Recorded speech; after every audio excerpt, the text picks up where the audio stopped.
Greetings! Welcome to the Devlog for Alpha 1 of Update 110 of Hot Dogs, Horseshoes, and Hand Grenades.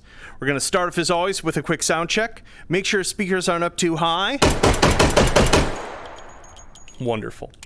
So what have we got for you this week? Well, we have a build, and in that build we have a preview level, or rather a level bit. This is called the Institution Preview Scene. It is a sandbox scene that is in this build of the game that is not permanent or final. It is instead a technical preview, a sort of proving ground for the various content that I'm going to be putting in the new Take and Hold level and eventually sandbox levels, which also means that as I test and sort of finalize various chunks, this preview scene is going to radically change with each build as I figure out all of the glitches and fix all of the problems with bits and pieces of content for this new level.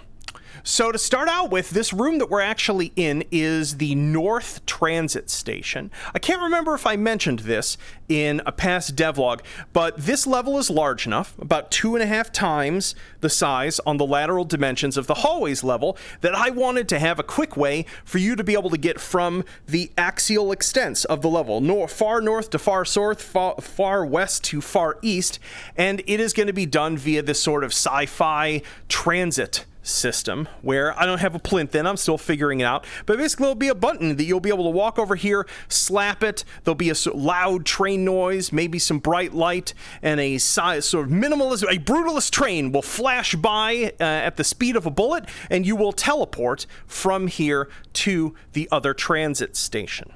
So there'll be 4 of these, each in a different style, befitting the given quadrant of the level that they're in.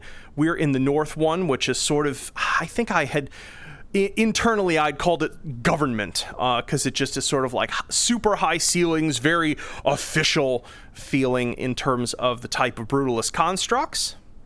And if we come on here, we can see the other content that is in this level slice for you to check out. The most important thing about this is that this level slice, despite being smaller, has all of the stuff in it that the final level needs. It has the baked lighting, it has occlusion culling, it has nav mesh, it has all the things that I need to performance and integrity test. And so instead of waiting to do all of that stuff for my layout to be finalized, for all of my aesthetic final decisions to be made, I'm doing this smaller test to start with and actually have you folks play with pieces of it so I can find problems. An example of a problem is the fact that, like, this is environment collision geo, but it's not perfectly up and down, it's at an angle because artistic contrivance, which of course means that when I push my head into it, it sort of tries to ground me up it on the ground, which honestly I might be able, I can't remember if I can bug fix that, but it means that I'm going to essentially add to this some extra colliders that prevent that from happening.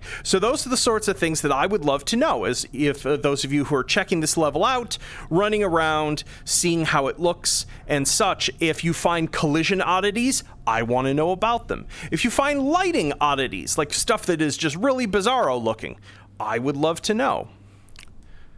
Here's one of our hold rooms, which looks sweet. So there's 2 hold rooms in this other than the transit station. There's the primary hall that we are in. I've got a section of service hallway in here. This is one of those things I'm still sort of fighting with lighting-wise, because there are certain areas of it where the ambient lighting and the reflection probe really line up, so things look sweet and awesome, and then because there's not a million light probes in the level, there's areas where they don't line up and it just does not look good. So I'm still trying to figure that out, because the more reflection probes I add, that's more CPU overhead, because Unity engine. So it becomes, it's a fight between trying to make objects look good in as much of the level as possible without running into performance headaches. But I do want to know if there's areas where it just looks bonkers wrong where they are. So that's back down to the service hallway. That's the primary hallway. And that's that part of the primary hallway. I'm trying to remember. Oh, I just love how much more interesting the paths are in here. Here's one of our supply rooms. Looking cool. I can't remember, does this... Yep, this comes back to a piece of the service hallway back here.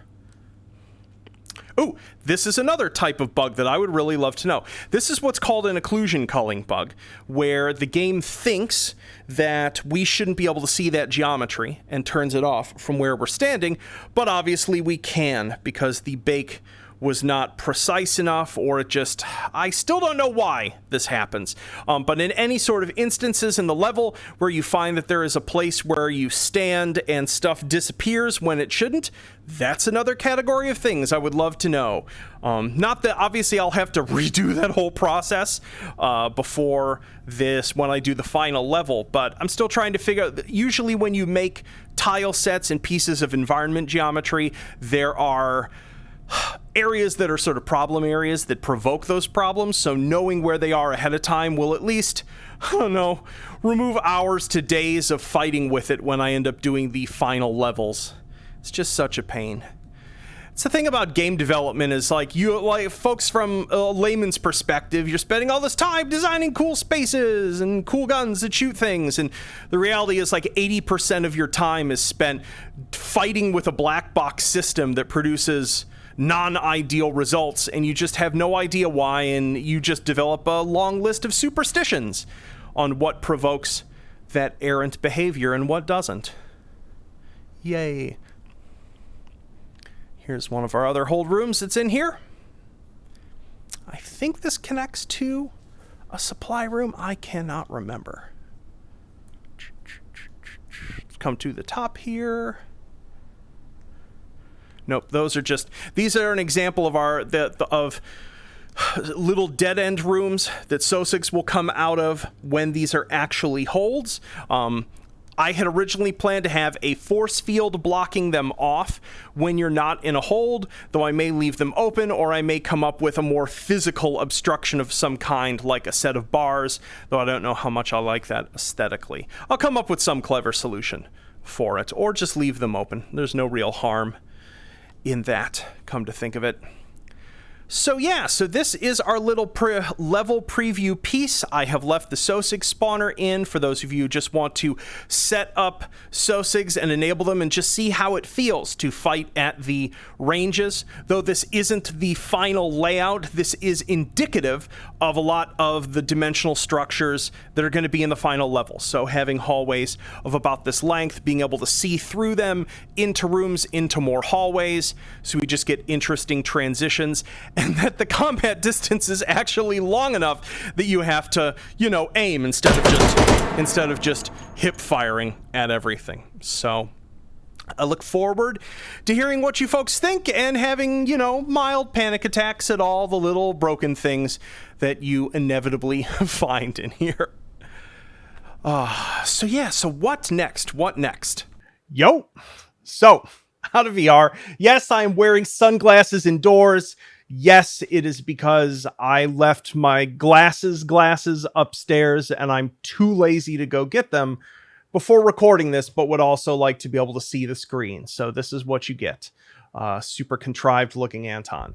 In terms of what else is in this update that's super important, I spent a whole bunch of time this past week trying to balance or fix the work I had done involving what's called family incidents for weapons and objects in Taken Hold, which is originally, before update 110, before this experimental cycle, if you had a pool of objects like SMGs in it, and there were 16 MP5s that could fit in that pool, it meant that all of those were weighted against all of the other SMGs.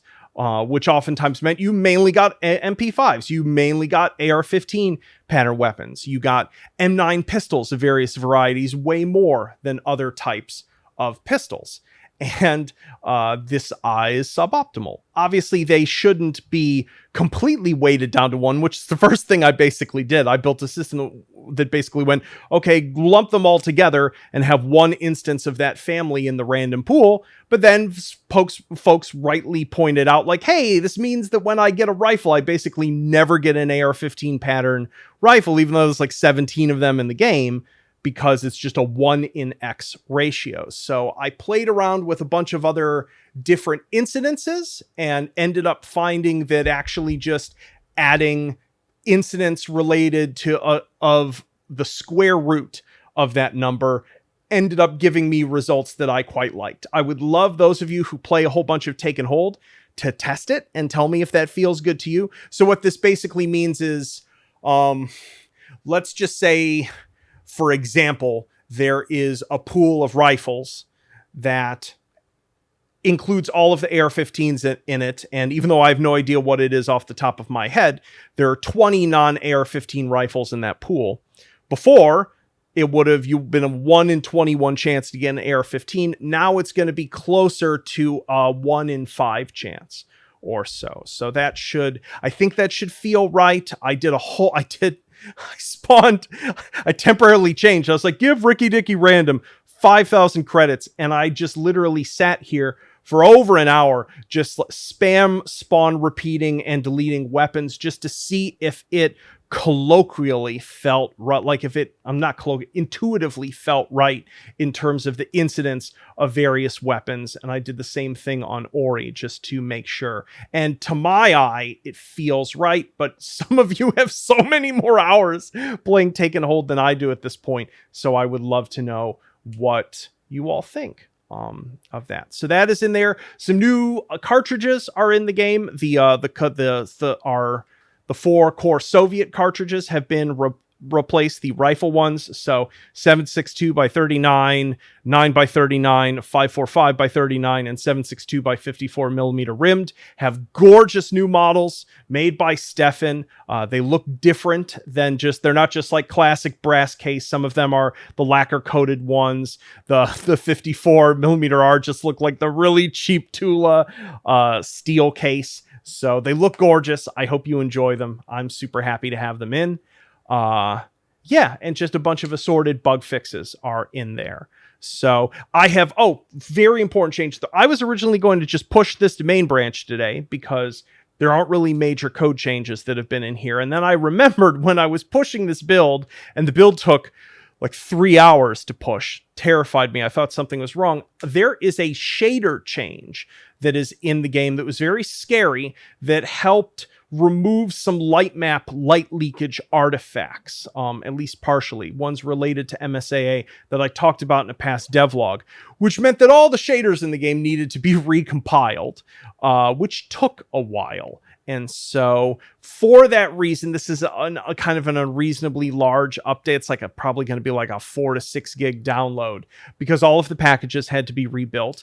And because a shader changed, and that can break things if any of you are playing around with this, because I'm putting it to the alpha branch and just shaders look messed up in any scene. First, do a verify files to make sure you have a completely valid installation. And then if it's still broken, let me know and I'll just figure out why it broke and just also, have a panic attack.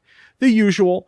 So yeah, so that is this update. And as long as nothing explodes, this should be on alpha. And if everything is fine over the course of the weekend, then I will end up doing something fun for 4th of July. So you folks all have a wonderful weekend, and I'll see y'all soon.